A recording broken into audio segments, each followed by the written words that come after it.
Well, I think if you watched Invisible Walls, you saw that maybe my perspective on RE6 was a little bit different than everybody else's.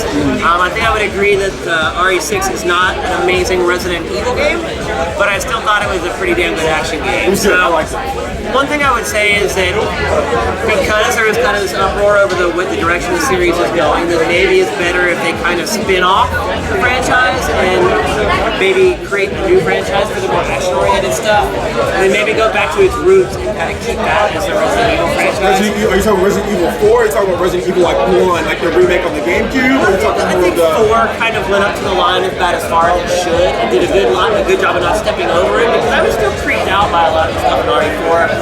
The enemies, the atmosphere in the game, and I feel like it had enough action that it didn't feel antiquated. Like, I don't want to go back to fixed camera perspectives, and I don't want to go back to tank controls. I don't think anybody really wants that. But it's more about the atmosphere and building the tension in the game, and I think that's what they need to concentrate on instead of creating set-piece modes and trying to create a blockbuster game that's going to try to satisfy everybody. They should concentrate on trying to satisfy the fans first. So as a journalist, I'm not going to differentiate there. I review every game as if it's a game I've never seen before. It's just, what is on this disc is what every game. I know it's hard for some fans to accept because they're like, no, that's Resident Evil 6. And I'm like, but you start putting labels on games and you start to allow bias to creep into your opinions a little bit. And so I just try to take every game with a clean slate and play the game for what it is, not what I think it's supposed to be. So, I mean, to be smart with the fans, I think maybe they should probably spin off the more action-oriented stuff like the RE5, RE6 stuff. Maybe go back to the core tenets of the franchise for the proper Resident Evil sequels to come.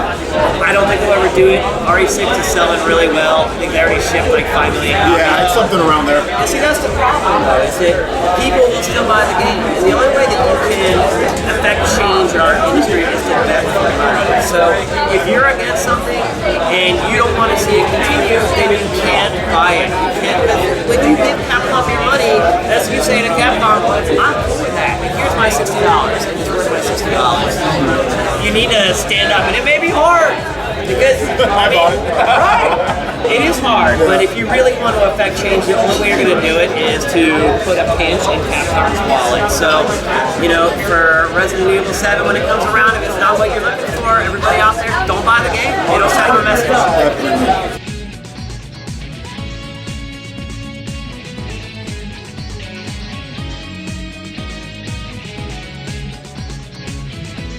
Well, I mean, I would say I'm a fan of the Wii U. Well, I'm not a fan of anything until I really had a chance. You sold your pre-order.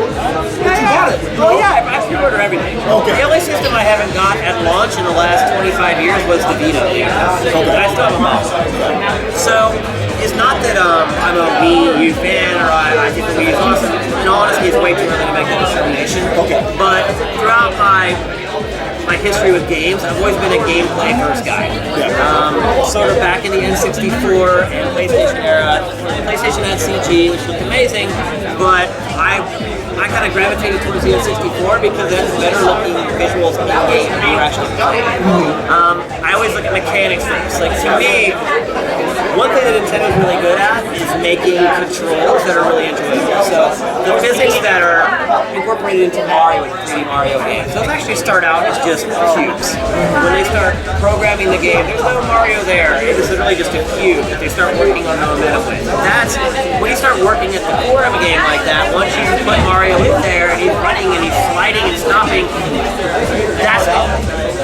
It's the core that matters, because without that, it doesn't matter what the avatar is. And that's kind of the way I've always looked at games. Like, I don't need flashy graphics. Like, I'm still not convinced that the next generation needs to come for the games. I think it needs to come for the industry, because the industry's in a hole right now. And new consoles will generate interest and ultimately revenue that helps everybody in the industry. But from a technological perspective, I'm not so sure that the next gen needs to get here. You're going to spend $600. The stats get smaller and smaller with each successive generation. And so I think a lot of people ultimately are probably be a little disappointed in what they're going to get with the next gen. So I feel like gameplay is always first. And sort of go back to your question, I feel like the Wii U provides an opportunity for brand new gameplay types. And, you know, better graphics aren't going to do that. It's going to take an interface. And that's something Nintendo's really good at, creating gameplay interfaces that kind of dissolve the barrier between the player and the game itself. And I'm not 100% certain that the Wii U is going to do that yet. I haven't seen enough applications of it to know. But I do know there's opportunity there. played the multiplayer for Zombie U. Like there's one mode where one person holds the gamepad, the other person plays on the screen. And the person holding the gamepad is spawning the enemies into the zombie master. Right. Pretty much Zombie Master. I'd actually seen it in E3 the prior year. It was called Killer Freeze in Outer Space. Yeah, I remember that. And it was really freaking cool. And now they've kind of moved it into Zombie U, but that's the type of stuff I'm talking about. Like that's a new way to play we haven't seen before. Yeah. Just being able to walk away from my TV and keep playing the game on the pad, like laying down before I go to sleep or whatever, get a couple hours in before I fall asleep with one of my favorite games. Like I just feel like there's an opportunity to do things with that system that other systems don't have the opportunity to provide at this point. So that's why I'm optimistic about the Wii U, and that's why I want to give it a chance.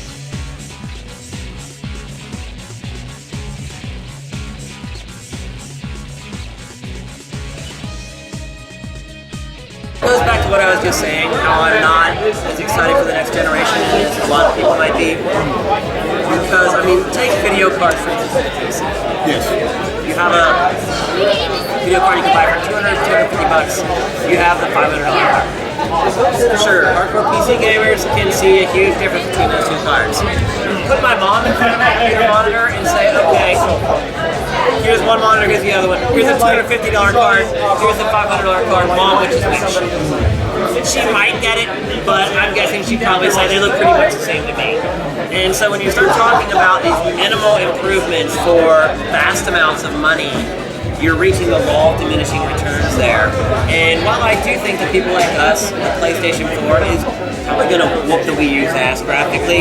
I think. So you think it's going to be graphically, even though the I think it will be. I think they're going to be a little smarter this time. I think they went overboard last time with the PlayStation 3 and it really burned them in the ass.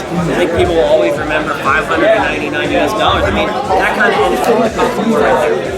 I mean, as soon as they announced the price, they were like, what? And still in hindsight, I look at it, I'm like, I can't believe I spent $600 for a video game console. I mean, that's outrageous. Yeah, I did it. I waited. I did. I bought it on launch day. Look, I've got my money's worth out of that machine, and I've loved my PlayStation 3. But you can't come in with that price when you start getting it. So they are being a little smart. They're being at least a little conservative with it because they want to get it. And I think the biggest thing is proprietary technology. So they went with the cell processor last time, something that only they can build. Something that it took developers like 2 years to really wrap their heads around. Remember the first couple years of multi-platform games for PlayStation 3, like we would do comparison videos all the time, because there was a huge difference between the 360 and the PlayStation 3. The 360 version always looked better. Always ran smoother, textures always looked better, a million things that were better about it. But after 2 years, when developers finally figured out how to work with the cell processor, they finally got to the point where the PlayStation 3 was equal, or even in some cases even better. Like Assassin's Creed generally was better on PlayStation 3. So, you know, I feel like they are eliminating that hurdle this time. They're going to use parts off the shelf just like Microsoft did, just like Nintendo did. They're going to work with a chip supplier. They're not going to create right. That also just sunk them. I mean, their R&D for the cell process was never equal to the end. They spent trying to create their own processors. It was a bold but stupid move. And it cost Ken Kutaragi his job, essentially. So he was the father of PlayStation. So it's I think they're being a lot smarter this time. I think they're going to be able to keep the machine at a reasonable price because they're not using proprietary tech. I think the field is going to be a lot more level this time. From a technical perspective, I don't see them having a huge advantage over the 720. So I mean, let's admit it, the PlayStation 3 is the more powerful machine than the 360. It is. I think everybody can agree with that. Yeah, I don't think they're going to have that advantage this time, but I think they're going to have the advantage of having the same price. And then it comes down to content and software. And Sony, if you haven't noticed, is one of there's 3 platform creators. Well, Microsoft has pretty much bowed out of creating. I mean, there's 2 for 3, and then there's Turn 10. So they get Forza and they get Halo, and I mean, they kind of have Gears. And shoot what's going to happen with that now. But you look at Nintendo and Sony, they're more committed to exclusive first-party games. So if you get into the next generation and you're saying, okay, both machines are on equal footing, which has the better content? You know, they're both going to have the same first-party games. First-parties are really good for very rarely. So then you're saying, okay, let's stack Sony Studios, of which there are many, of which they have created several amazing, more than several, this is more of amazing games. They have the advantage in DLC. Their indie studios are way better. Think about Journey and games like that. There's been no exclusive games for Xbox Live like that this year. Then it comes down to content, and content is always king, and I think Sony has the advantage there. So, you know, we had a panel, we actually did a film fest like this at at PAX this year, and somebody asked us for very early predictions of what we thought was going to happen in the next gen, and I chose next PlayStation, but I think will probably be the most successful one. So that's kind of my thing. So Shane thinks PlayStation 3 is going to be the most successful, or PlayStation 4 is going to be the most successful one. Based upon what I know now, yeah, I would say that it has the upper hand, but you never know. You haven't heard much about the new Xbox other than it's going to be integrated with Kinect. Yeah, I mean, I've heard some. I can't necessarily talk about, but I mean, it's going to be a good machine. But again, it's going to go back to content. I feel like both those machines are going to be in a pretty good budget, at least.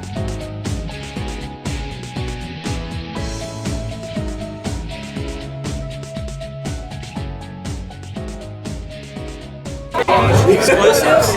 Just whatever you played on there, and that was your favorite. One of the users really wanted to know what you like for each one, because they know that you play all the games, and you're probably one of the most unbiased people. Because you care I about. don't really try. I think that's the key, not trying. But you care about gameplay. Right. A lot of times, a lot of gamers out there don't care about gameplay. A lot of them care about graphics. They'll take 30 frames a second over 60 eventually graphics. they'll get over that. And, I mean, I've been doing this since the 70s, and like, look, I went through periods in my life where I was like, oh my gosh, it's just all about the graphics. But after you play games for a really long time, like, you kind of start to get over the aesthetics of it a little bit and get to like the core of what makes a great game, and that's always gameplay. Always gameplay. And that's what separates video games from movies. It's that interaction with the medium. It's the active sort of response of playing games versus the passive response of watching movies where you're sitting back and kind of kick back. So, to answer your question, the Wii, my favorite game would be, take your pick, Super Mario Galaxy or Super Mario Galaxy 2. Great games. Those are great games. Love those. I probably like the second one a little more. PlayStation 3, Uncharted 3, Xbox is tough, man. Oh. Exclusive Xbox 360, my favorite. I guess I would say Second Gears, maybe. Second Gears? Yeah. I feel like the first one was good, but it was a little rough around the edges. It was pretty cool for 2006 though. That was amazing. That was like the first game that I was like, oh, next gen kind of, like it's here, The first Gears, definitely. Yeah. And for the second, it kind of refined it. And then the third one, I felt like they maybe went a little overboard. I felt like the second one was kind of the perfect one there. But I guess if I had to choose one 360 exclusive, it would probably be Gears 2. Okay.